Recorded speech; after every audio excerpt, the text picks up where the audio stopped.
Hello guys, welcome back to my YouTube channel. आज I am call you के episode number 11 की तरफ चलते हैं, जिसमें हम लोग देखेंगे नहीं वो कैसेट ले लेके हर शॉपकीपर के पास जाके कहती है प्लीज इसको ठीक कर दे, लेकिन सब कहते हैं कि ये बहुत बुरे तरीके से खराब हो चुकी है, इसको मुश्किल से ही हम ठीक कर सकते हैं। फिर एक शॉपकीपर उसको थोड़ी सी ठीक करके दे देता है, जिसमें जुन ही घर जाके वो कैसेट के बटन दबाती है और उसमें थोड़ा सा गाना चल पड़ता है, जिससे वो आंखें बंद करके सुनना शुरू कर देती है।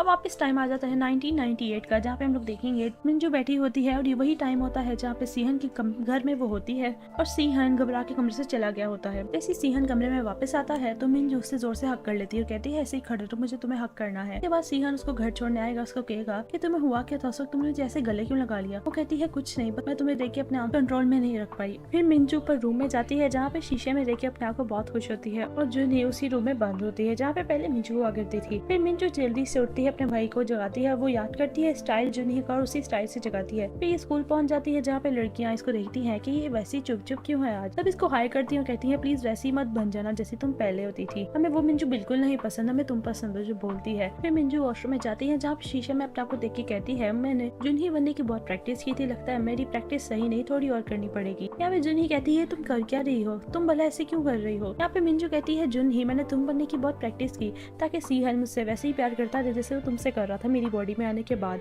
अब मैं तुम बन के जीऊंगी ताकि मेरी लाइफ सेट रहे। यहाँ पे जुनही कहती है इन सबका टाइम नहीं है, यन जुन जल्दी ही अपने बड़े भाई की बॉडी में आके तुम्हें मार देगा, तुम्हें 13 अक्टूबर को जिंदा रहना होगा कैसे भी करके। वो ये बात इग्नोर करके वहाँ से चली जाती है। फिर हम लोग देखेंगे रात को सीहन उसके अंकल की शॉप से मिंजू को घर छोड़ने आता है, जहाँ पे वो उसको एक पेजर देता है और कहता है मुझे तुम्हारी टेंशन लगी रहती है, इसलिए इससे हम राब्ते में रहेंगे, अगर तुम्हें कुछ भी हुआ तो इससे फटाफट मुझे उससे राब्ता करना। फिर मिंजू उसको फटाफट किस करके तो जल्दी से ऊपर चली जाती है, बहुत खुश होती है और कहती है मुझे इसी चीज का इंतजार था, कभी सीहन भी मुझसे ऐसे तरीके से बात करे। और सब कुछ जुनही की वजह से मुमकिन है। और शीशे में देखती है, कहती है कि तुम्हें मेरी बॉडी में वापस आना होगा ताकि सीहन मुझसे और ज्यादा प्यार करने लग जाए, और तब तक मैं तुम बनने की प्रैक्टिस करती रहूंगी। यहाँ पे जुनही कहती है इस चीज का वक्त नहीं है, तुम ऐसे मत करो प्लीज, मैं तुम्हारी जज्बात समझ सकती हूँ, लेकिन तुम्हें सीहन और रिंग्यू को जिंदा देखना है तो उनको फटाफट बताना होगा यन जुन का, जो कि अपने बड़े भाई की बॉडी में आके तुम्हें मारने वाला है। वो इस सब बातें इग्नोर करके फिर से चली जाती है और सुबह होती है वो स्कूल में जाके रिंग्यू और सीहन को कहती है आज हम सैर करने चलेंगे, बहुत सारी पिक्चर्स लेंगे और झूले लेंगे। उन दोनों को लेकर वहाँ से चली जाती है। जुन्नी बनने की फुल एक्टिंग लगी होती है ताकि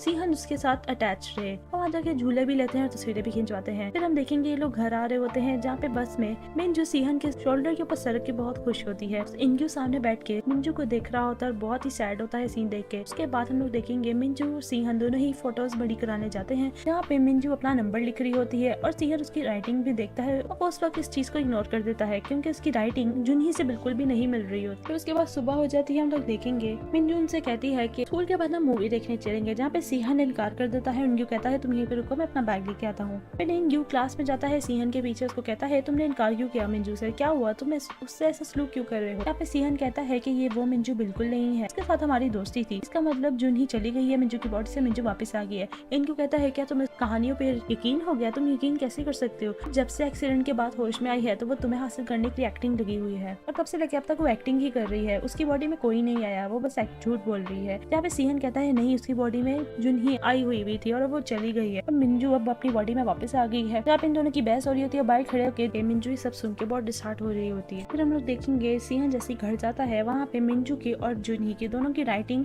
मैच करता है, लेकिन बिल्कुल भी मैच नहीं होती। फटाफट वो मिंजू से मिलने उसके घर जाता है और उसको कहता है कि ये देखो राइटिंग सबूत है मेरे पास, तुम जुनही नहीं हो, मिंजू अपनी बॉडी में वापस आ गई हो, है ना, मैंने सही कहा ना। और यहीं पे अंदर से जुनही मिंजू को आवाजें दे रही होती है और कहती है प्लीज यहाँ पे सीहन को सब कुछ सच बता दो कि यनजुन तुम्हें मारने वाला है और तुम मिंजू हो, इस वक्त मैं यहाँ हूँ, प्लीज उसको सब कुछ सच बता दो, अगर तुम मर गई तो तुम इंग्यू और सीहन को कभी भी जिंदा नहीं देख पाओगी। और वो अपने दिमाग में हाथ टुका के कहती है चुप करो प्लीज तुम। यहाँ पे सीहन को ये पूरा यकीन हो जाता है ये मिंजू ही है, और साथ ही मिंजू कहना शुरू हो जाती है कि एक्सीडेंट के बाद जब मैं सो के उठी थी तो मैं तुम लोग से एक झूठ बोला था, मेरी बॉडी में कोई भी लड़की आती जाती नहीं है, वो एक कहानी थी, और तुम जुनही नाम की लड़की को भूल जाओ क्योंकि वो है ही नहीं। यहाँ पे ये झूठ इसलिए बोला गया क्योंकि तुम मेरी तरफ अट्रैक्ट हो सको। और यहीं पे एपिसोड का एंड हो जाता है। आई होप आप लोग को आज की एपिसोड पसंद आई होगी।